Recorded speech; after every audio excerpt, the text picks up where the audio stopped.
پیارے مسلمانوں، السلام علیکم ورحمۃ اللہ وبرکاتہ۔ میرے اور آپ کے پیارے آقا حضرت محمد مصطفیٰ صلی اللہ علیہ وآلہ وسلم کا دور مبارک ایسا خوبصورت دور تھا کہ جس دور میں دور جہالت کی تمام غلط چیزوں کو غلط قرار دیا گیا اور ایک ایسا معاشرہ قائم کیا گیا جس کی خوشبو آج بھی مہکتی ہے۔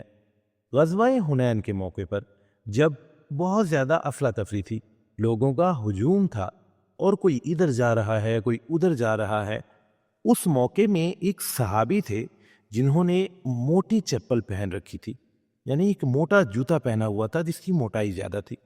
اب تیزی میں انہیں پتہ نہیں چلا اور ان کا پاؤں پیارے آقا کے قدم مبارک پر آ گیا، اور جب ایسا ہوا تو وزن سے پیارے آقا کا پاؤں مبارک روندا گیا، یعنی کچلا گیا۔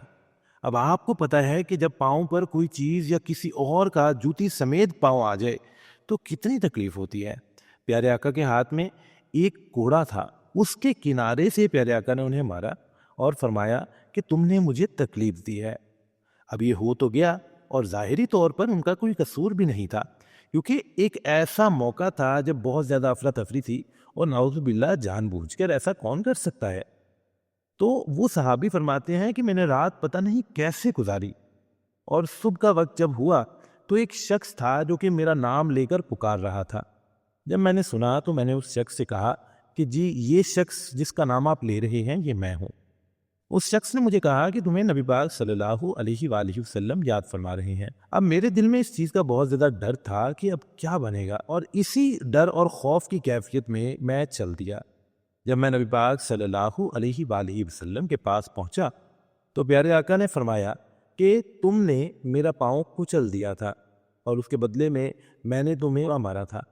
اب ایسا کرو کہ یہ 80 اونٹنیاں یہاں پر موجود ہیں، تم یہ اونٹنیاں اس کے عوض لے لو، اور اس وقت جو تکلیف جو درد تمہیں ہوا تھا اسے درگزر کر دو۔ پیارے مسلمانوں، دراصل بات یا واقعہ سنانے کا مقصد کیا ہے؟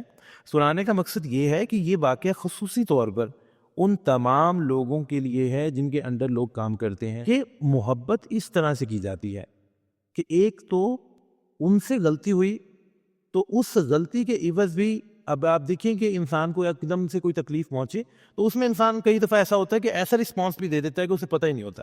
تو میرا خیال ہے کہ ایسے رسپانس تھا، جلدی سے کچھ ہو گیا، تو اس پر بھی پیارے آقا نے کیا فرمایا کہ 80 اونٹنیاں، اتنا بڑا ایک ہدیہ کہہ لیں یا جو بھی کہہ لیں، وہ دیا، اور اس کے ساتھ ساتھ انہیں یہ بھی فرمایا کہ اسے درگزر کر دینا۔ دراصل یہ ہوتا ہے ایک اچھا ریلیشن۔ اگر آپ کے اندر کوئی بندہ کام کر رہا ہے تو آپ اس کا خیال رکھیں، اس کی سوچ کا، اس کی ضروریات کا آپ ذہن میں رکھیں کہ یار اس موقع پر وہ کیا سوچ رہا ہوگا، اسے کس چیز کی ضرورت ہوگی۔ پیارے مسلمانوں، ایک اور پوائنٹ یہاں پر نوٹ کرنے والا یہ بھی ہے کہ آج کل ہم جو ہمارے عزیز ہیں، اپنے ریلیشن شپس ہیں، ان کا اتنا خیال نہیں کرتے۔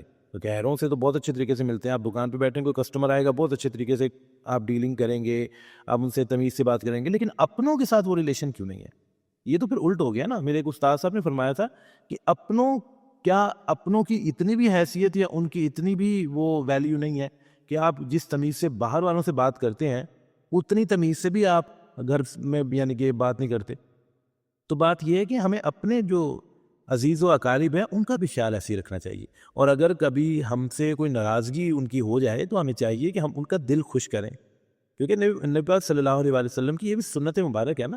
یہ دیکھیں ان صحابی کو اتنا بڑا اونٹوں کی تعداد اتنی زیادہ دے کے انہیں خوش کرنے کی کوشش فرمائی کہ وہ درگزر کر دیں اس چیز کو۔ حالانکہ دیکھا جائے تو غلطی تو صحابی کی تھی، لیکن ہمیں جو سبق ملا ہے تو ہمیں اسی چیز کو پروموٹ کرنا ہے نا، ہمیں اس چیز کو سیکھنا ہے۔ اللہ پاک ہم سب کے حامی و ناصر ہوں اور ہمیں ہدایت عطا فرما دیں، آمین ثم آمین۔